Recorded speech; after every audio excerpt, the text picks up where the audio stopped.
Delhi blast पर इस वक्त की बड़ी खबर का रुख कर लेते हैं। आपको बता दें कि ब्लास्ट वाली जगह पर आज फिर से स्पेशल सेल की टीम पहुंची है। जला दुपट्टा वहां मिला है, स्टील के छर्रे मिले हैं और एक लिफाफा मिला है। दिल्ली पुलिस ने कैब की पहचान कर ली है। ड्राइवर से फिलहाल पूछताछ की जा रही है। धमाके के बाद 2 संदिग्ध जाते देखे गए थे। बता दें कि कल इजराइल दूतावास के बाहर धमाका हुआ था।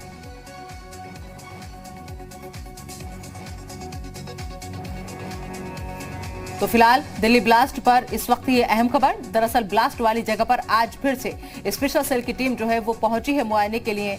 और जो तस्वीर आपको दिखा रहे हैं, देखिए कैसे कल कार जो थी वो क्षतिग्रस्त हो गई।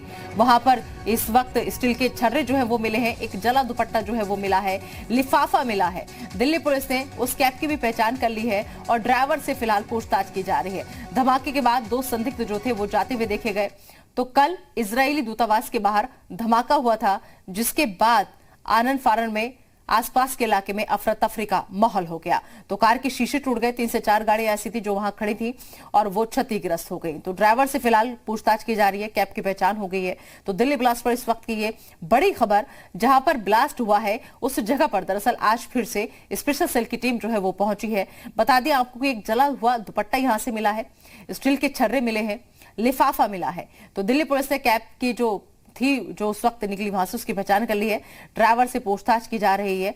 पूछताछ धमाके के बाद आपको बता दें कि 2 संदिग्ध जो थे दरअसल यहां से जाते हुए देखे गए थे, क्योंकि अब सीसीटीवी जो है वो सामने आया है। तो कल इजरायली दूतावास के बाहर यह धमाका हुआ था।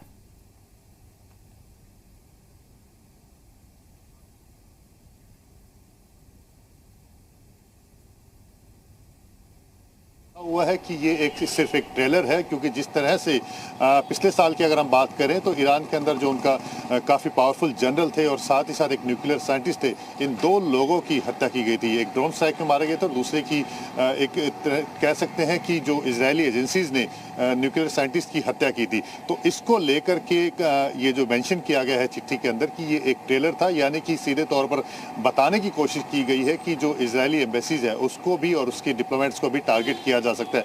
ठीक इसी तरह का इवेंट 2012 में भी हुआ था कि जब इजरायली एम्बेसी के जो डिप्लोमेट्स हैं उनको टारगेट करते हुए स्टिकी बम लगा दिया गया था। तो कहीं ना कहीं ये मैसेज देने की लगातार कोशिश की जा रही है कि वो कहीं पर भी रहें, वो सेफ नहीं है, उनको कभी भी टारगेट किया जा सकता है। और एक उसी तरह का मैसेज देते हुए ये एक ट्रेलर ब्लास्ट जो है उसको हम कह सकते हैं कि इसी तौर पर देखा जा सकता है।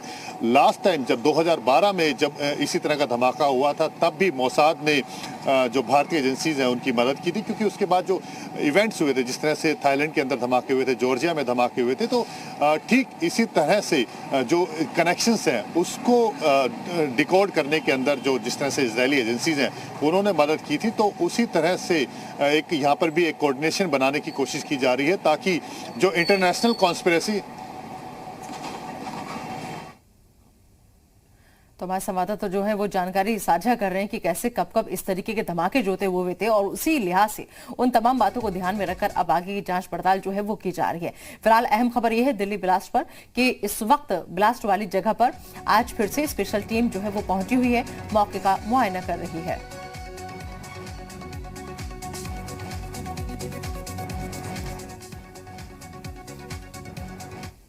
चीज है वो इस पूरे मामले को लेकर के एक्टिव हो चुकी हैं। अपनी तरफ से जितनी भी इंटेलिजेंस हो सकती है, जो इनपुट्स हो सकते हैं, उसको निकालने की कोशिश की जा रही है, क्योंकि क्रिमिनल कॉन्स्पिरेसी और जिस तरह से ये इवेंट हुआ है उसको लेकर के पूरे मामले की जांच है वो दिल्ली पुलिस स्पेशल सेल करेगी। जितना भी प्रोसिक्यूशन होगा, आगे जांच आगे बढ़ेगी। हो सकता है इस पूरे मामले की जो सेंसिटिविटी को देखते हुए इसकी जांच एनआईए को आगे सौंपी जा सकती है, क्योंकि जब भी इस तरह के कोई मामले होते हैं तो जो होम मिनिस्ट्री है सेंसिटिविटी को देखते हुए इस तरह के मामले एनआईए को दे देती है। लेकिन अभी तक इस पूरे मामले की जांच दिल्ली पुलिस स्पेशल सेल कर रही है, लेकिन जितनी भी सेंट्रल एजेंसीज है इस पूरे मामले की जांच कर रही है। इसके साथ ही इजराइल एम्बेसी से और जो इजरायली जो एजेंसीज हैं वो भी इस पूरे मामले को लेकर के जो इनपुट्स हैं वो दिल्ली पुलिस के साथ और जो सेंट्रल एजेंसीज हैं उनके साथ शेयर करेगी, ताकि जल्द से जल्द जितने भी कॉन्स्पिरेटर हैं इस पूरे मामले को लेकर के जो ये ब्लास्ट हुआ है उसकी पहचान की जा सके और उसको पकड़ा जा सके। जी, तो इस वक्त की ये अहम खबर आपको हम बता दें। दरअसल मौके से एक चिट्ठी जो है वो मिली है, उस पर राजदूत का नाम लिखा है। चिट्ठी पर लिखा ये तो ट्रेलर था। मतलब आप समझ सकते हैं कि कितनी बड़ी और साजिश है अभी, या फिर आगे और भी प्लानिंग जो है वो चल रही है इन लोगों के दिमाग में। तो फिलहाल चिट्ठी पर ये जो लिखा हुआ है कि ये तो ट्रेलर है, वो बहुत कुछ कह रहा है। टीवी है उसे खंगाला जा रहा है, और वो जब घटना हुई है, जब 5:05 पे ब्लास्ट हुआ है, उससे 1 घंटे पहले और 1 घंटे बाद तक के आसपास के इलाके में कितनी गाड़ियां यहाँ से गई है, यहाँ का डंप डाटा जो है वो लिया गया है और उसके ज़रिए ही पता लगाया जा रहा है। लेकिन जिस तरीके से ये ब्लास्ट किया गया है, ये साफ तौर पर एक मैसेज देने की कोशिश की गई है। तो ऐसे में किस तरीके के जो स्लीपर सेल्स हैं, जो बाकी जो इंटेलिजेंस एजेंसी है, उनको भी, उनके बारे में भी जानकारी जुटाई जा रही है। एनआईए ने अपनी तरफ से जांच शुरू कर दी है, क्योंकि एनआईए को लगता है टेरर अगर ये एक्ट है तो ये केस उनको भी ट्रांसफ़र हो सकता है। इसके साथ ही जो इजरायली इंटेलिजेंस एजेंसी है मोसाद, जो कि पिछली बार जब अटैक हुआ था तब भी यहाँ पर आई थी, उन्होंने पूरे इलाके में रिक्रिएशन किया था और काफ़ी सारे इनपुट जो है वो इंडियन इंटेलिजेंस एजेंसी के साथ में शेयर किए थे, और उसके बाद ये जानकारी भी मिल पाई थी कि किस तरीके से रेकी गई है और किस तरीके से स्टिकी बम लगा के ये अटैक किया गया था। तो तमाम जो फंडिंग को लेकर भी जो चीज़ें थी वो जानकारी साझा की है। तो एक कलेक्टिव जो है, पूरी जो है जॉइंट एक इन्वेस्टिगेशन चल रही है, जिसमें हर कोई अपनी तरफ से जानकारी जुटा रहा है। क्योंकि जिस तरीके से बीटिंग द रिट्रीट के दिन करीब जहाँ पे बीटिंग द रिट्रीट चल रही है, वहाँ से 1.5 किलोमीटर दूरी पर इस तरीके का ब्लास्ट होता है, एक लेटर मिलता है और चुपचाप से जो ब्लास्ट करने वाले हैं वो चले जाते हैं। तो ऐसे में काफ़ी संवेदनशील इस मामले को मान के चल रही है कि ये 2 देशों के बीच की अगर लड़ाई है तो उसमें किस तरीके से अब जो रिवेंज है या फिर यहाँ पर आने के बाद बनाए रखिए प्रमोद वहां पर, और ऐसे ही जानकारी जो भी अपडेट होगी लेने के लिए हम आप तक के पास आते रहेंगे। तो प्रमोद और जितेंद्र, हमारे 2 संवाददाता लगातार अहम जानकारी साझा कर रहे थे। फिलहाल आप दोनों का बहुत बहुत शुक्रिया।